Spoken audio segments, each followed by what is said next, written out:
좋아요, 구독! 글로벌 금융 핵심 이슈를 살펴보는 배종찬의 통통 경제 시간입니다. 통통 튀는 배종찬 소장님의 시각 알아보도록 하겠습니다. 배종찬 소장님 나와 계십니다. 어서 오세요. 안녕하십니까? 안녕하십니까? 네, 최근 들어서 이 윤 대통령이 해외 순방에 나서면서 좋은 잭팟들 많이 터뜨리지 않았습니까? 뭐 경제 외교적으로 성과를 많이 이뤘는데 일단은 뭐 40조 원의 오일 머니를 유치를 했고 또 스위스에서 열린 다보스 포럼에서 뭐 9,900억 원 가량의 또 잭팟을 터뜨렸다라고 합니다. 최근 들어서는 AI 투자도 확대를 하겠다라는 소식이 들려오는데 어떻게 평가하세요? 좋게 평가해야죠. 좋은 건 좋다고 하고 또 보완해야 될 건 보완해야 된다. 이런 평가가 맞는 거겠죠, 분석이. 근데 여러분들이 여기서 잘 아셔야 될 건 뭐냐면 통이다. 우리 통통 경제잖아요. 그 통 아랍에미레이트, 통 다보스예요. 이거 두 가지를 보셔야 됩니다. 이게 왜 중요하냐면 자, 우리의 이 빈살만 왕세자가 방한했을 때도 제가 우리 시간을 통해서 그런 말씀드렸어요. 앞으로 한국의 성장 동력은 어디 있느냐. 한때는 우리가 미국이었어요. 또 한때는 중국이었어요.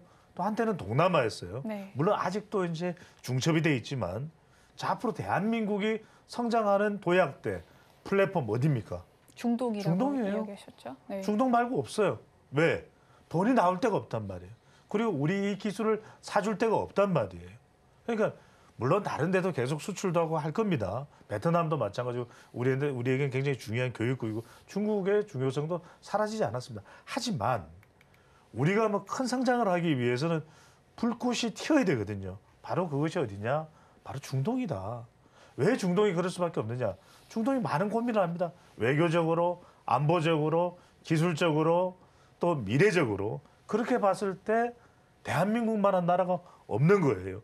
기술을 가지고 있는데 특정한 쪽에 쏠려 있지 않다. 안보상으로 봐도. 그리고 자신들의 이해관계를 침해할 것 같지도 않다.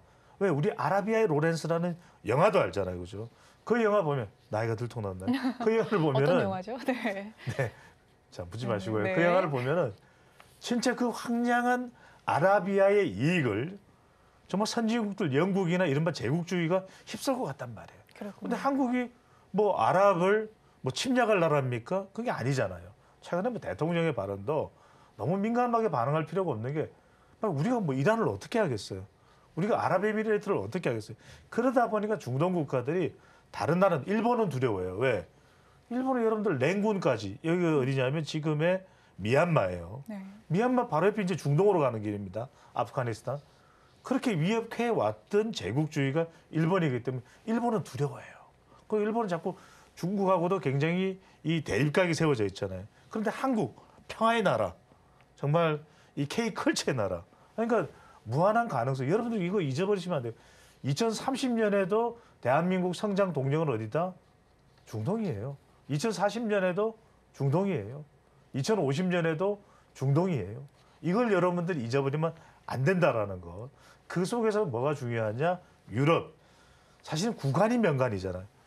유럽에 사실은 우리 문명이 태동된 게 다 있잖아요. 물론 아프리카도 있고 또 중국도 뭐 문명의 발원지긴 합니다만 그런데 인도도 그렇고 그런데 이 유럽은 여러 개의 국가가 이제 EU라는 것을 만들었잖아요. 영국도 언젠가는 다시 복귀할 수밖에 없을 거예요. 지금 영국 총리도 사실상은 인도에 뿌리를 두고 있는 인물이다. 그럼 무슨 말씀이냐?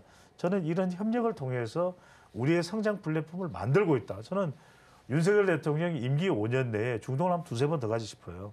왜냐하면 카타르도 한 번 더 방문할 수가 있고 카타르에도 투자할 게 많아요.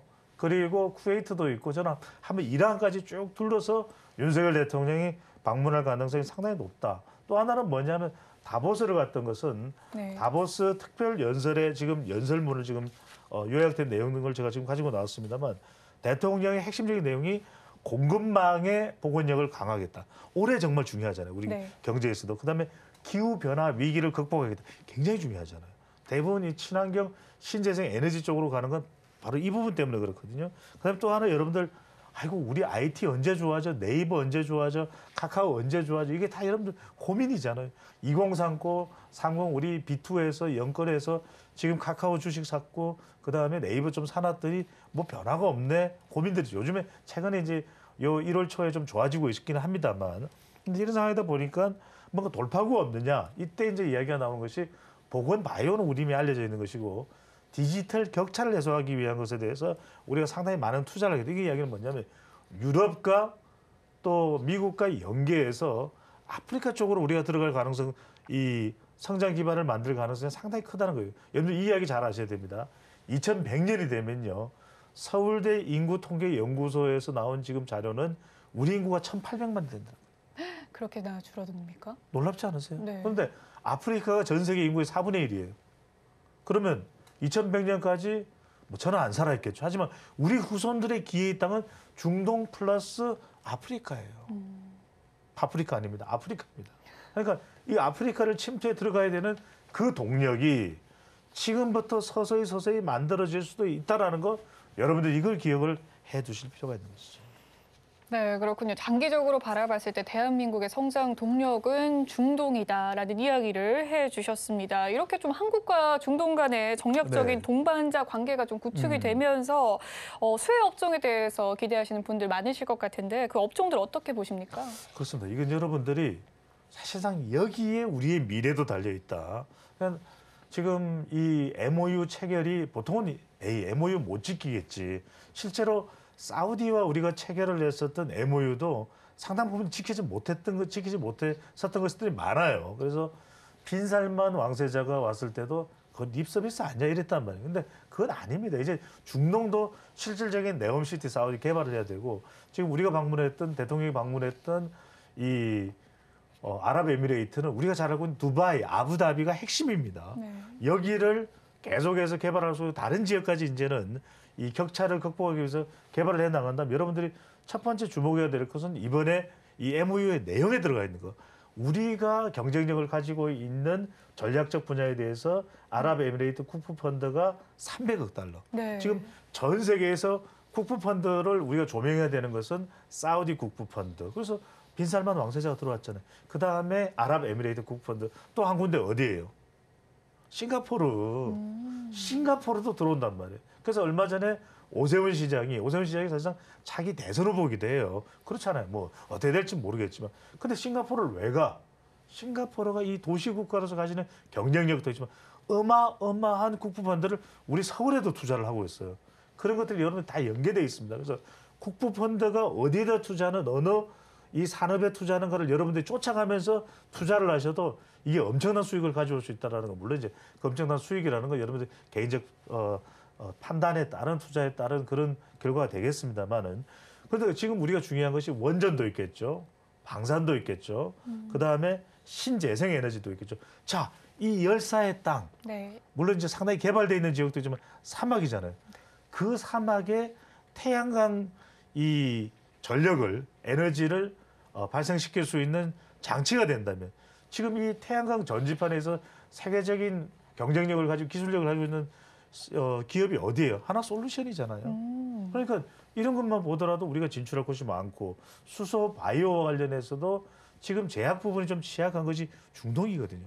중동이 왜냐하면 우리 가지고 있는 선입견이 이런 거잖아요. 두바이는 엄청난데 이거 돈 가지고 석유 콸콸콸콸콸 나오는 거 가지고 뭐 그냥 투자한 거다 이렇게 생각하시잖아요. 그래서 이제 빈살만도 그렇고 이 사우디도 그렇고 아랍에미레이트도 그렇고 어떤 생각을 하고 있느냐. 자기들만의 기술을 좀 가지겠다. 이런 이야기를 하고 있는 분야가 뭐다? 이제는 바이오가 될 수도 있고 석유화학이 될 수도 있는 거예요. 석유화학이 그래서 지금 아랍으로 S오일과 지금 롯데케미칼이 거의 협력을 하는 것으로 지금 굳어지고 있죠. 네. 샤인 프로젝트 8조 원짜리입니다. 이거 여러분들 잘 보시고 제가 계속 말씀드립니다만 특정 기업에 대한 투자 부분은 여러분들의 판단이지만 주목을 할 수밖에 없는 이유가 있는 거예요. 롯데케미칼. 그래서 빈살만 왕세자가 한국에 들어왔을 때 어떤 호텔에 머물렀어요? 롯데 호텔이잖아요. 네. 다 이유가 있는 거예요. 그런 부분 때문에 석유화학도 있고 또 K컬처와 관련된 부분도 상당 부분 투자를 할 거예요. 싱가포르도 마찬가지입니다. 계속해서 센토사 리조트라든지 이런 거 마찬가지로 지금 아랍에미레이트에도 더 지금 그런 공간들이 확대될 수밖에 없습니다. 그런 콘텐츠를 K컬처로 채우겠다. 그러니까 블랙핑크와 BTS가 전용 공연을 하는 일주일에 한 번씩 왜 뭐 못할 법이라고는 없잖아요. 네. 그러면 그런 K컬처 공연장이 기생충이 이제는 하나의 그 뮤지컬로 만들어져서 영어로 돼서 번역돼서 설국 열차도 마찬가지였잖아요. 그런 것들이 공연되는 상당히 그 상품성이 높은 컨텐츠가 전수될 수도 있는 것이고 특히 아랍에미레이트도 그렇고 대량의 철강이 투입될 수밖에 없잖아요. 건설을 해야 되니까. 그래서 우리가 현대 로템이나 이런 부분들을 여러분들이 주목하라는 말씀을 계속 드리고 잊지 말아야 될 게 뭐냐면 이번에 대통령이 아랍에미레이트 찾았을 때 한 가지 우리가 관가되어 있는 게 우주항공입니다. 왜? 지금 미국이나 유럽이나 또 중국이나 일본을 제외하고 우주항공 기술이 물론 민간 엑스스페이스도 있고 일론 머스크에 어디가 제일 발전돼 있어요? 어디가 제일 발전? 중동이에요. 그렇군요. 인도도 이제 발달돼. 중동이 왜 그럴까? 특히 이제 아랍에미레이트예요. 아랍에미레이트의 지금 우주항공 기술은 우리하고 협력할 게 너무너무 많아요. 그 이야기가 계속 여러분 자꾸 잊어버리고 있는데 우리 우주항공과 관련된 부분 통신 6G, 7G 이제 더 기술이 통신 속도가 빨라지겠죠. 그렇게 되면 SK나 텔레콤이나 KT나 유플러스하고도 협력이 될 수가 있는 부분입니다. 저궤도 위성과 관련돼서 발사가 되고. 근데 아랍에미레이트의 이 위성 항공 우주 산업의 특징은 뭐냐? 자체 기술도 있지만 다른 외부와의 기술을 전수받거나 그걸 사거나 아니면 여러 가지 형태가 이루어지는 그 말 그대로 아웃소싱을 많이 한다는 거예요. 그 아웃소싱의 대상이 한국이 될 가능성도 상당히 높다. 우리가 가지고 있는 기술적 특장점이 있거든요. 그런 발사체 부분도 있고 그런 부분에 있어서 어떤 기업이 여러분들 주목을 하셔야 되면 뉴스를 계속해서 우리 또 서울경제 또 TV를 계속 보셔야 되는 것이 센TV를 보셔야 되는 것이 어떤 기업이 이 아랍에미레이트의 항공우주산업과 연관되냐 그 보도 뉴스 우리 서울경제도 함께 보셔야 돼요. 저도 서울경제에서 많은 정보를 얻고 있는데 이걸 딱 보면 여기에 네. 핵심이 있구나. 여기에 연결되는구나. 이 부분을 우리가 집중적으로 보셔야 되겠죠.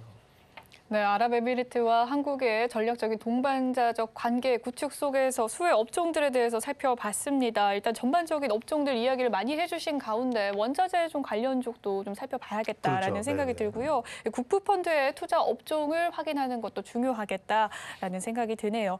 최근 좀 살펴보면 AI와 메타버스 관련주 조금 조짐이 올라오고 있는 상황이거든요. 오늘 또 정부가 투자 소식을 발표하기도 했고요. 그렇죠. 최근 들어서 윤 대통령 역시 이제 AI 판도 변화를 바꿀 게임 체인저로서 양자를 꼽기도 그렇습니다. 했었습니다.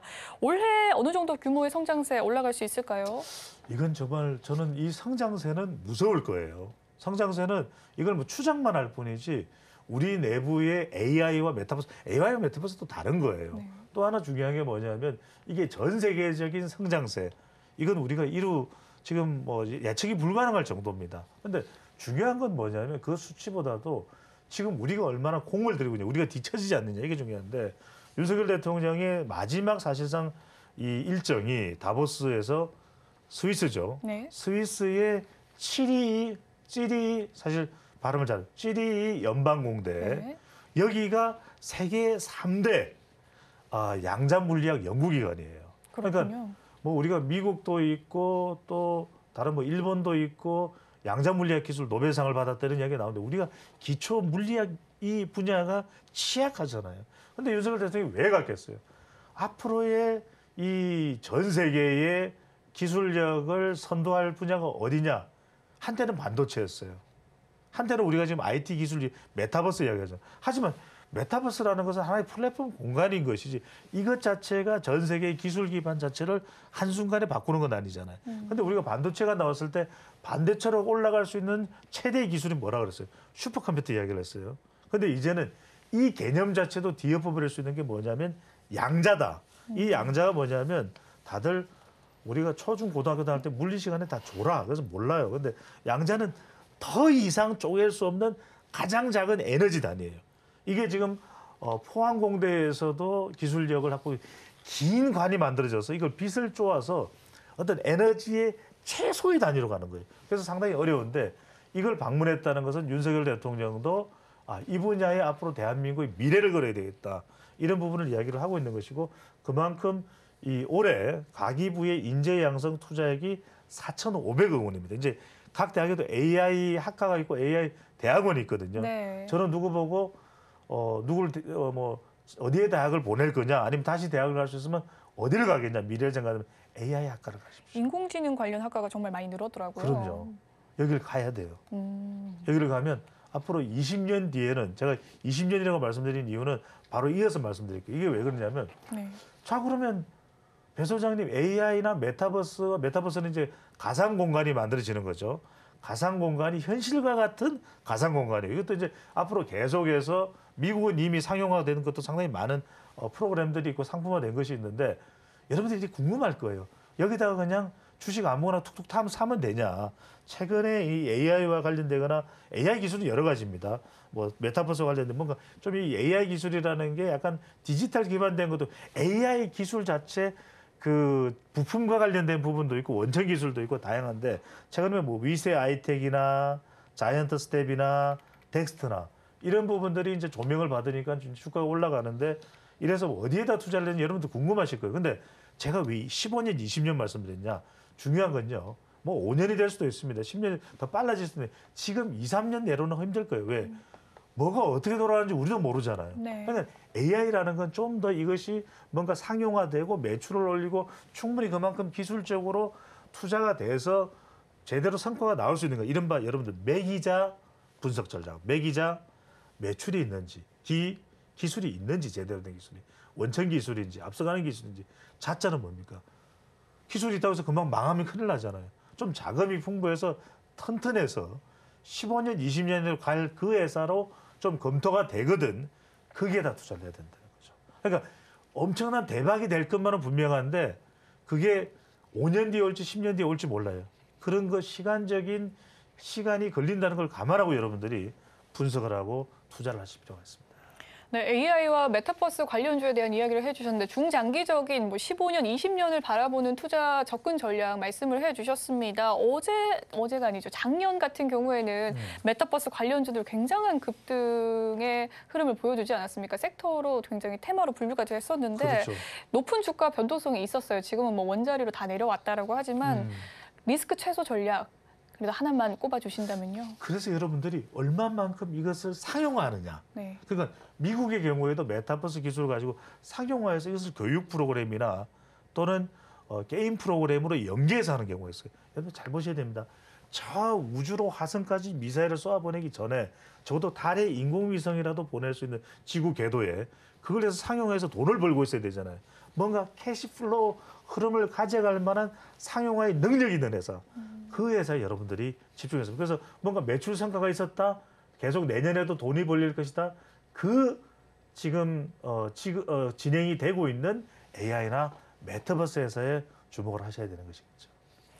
네, 상용화가 되는 기업에 좀 주목을 해봐야 네. 된다라는 이야기를 해주셨는데 좀 관련해서 이야기를 해주시면 최근 들어서 OTT 관련주들 굉장히 좋은 흐름 좋아요. 이어가고 있지 않습니까? 좋아요. 메타버스랑 좀 접목이 많이 되는데 그런 종목들 좀 살펴보면 좋을까요? 어떻게 보세요? 그렇습니다. 그런 부분들을 좀 보셔야 될 게 왜냐면 OTT 쪽이 이제는 가격을 좀 재조정한다든지 해서 계속해서 많은 쪽이 이제 정말 공중파보다도 더 쏠리고 있거든요. 네. 그러니까 이게 왜 중요하냐면 그들이 구독자라는 것이 사실 이제 자산이 되는 거예요.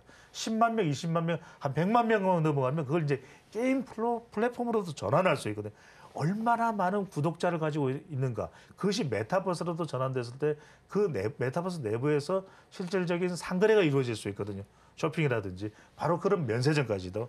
그런 부분에 여러분들이 집중을 해요. OTT와 메타버스와 많은 구독자가 있다. 많은 구독자가 있다. 예를 들어 우리가 크래프톤 같은 경우에도 NC소프트도 리니지 프로그램 게임 같은 경우도 그게 힘이 됐거든요. 그런 쪽을 여러분들이 정조준해서 보셔야 되겠죠. 좋아요, 구독!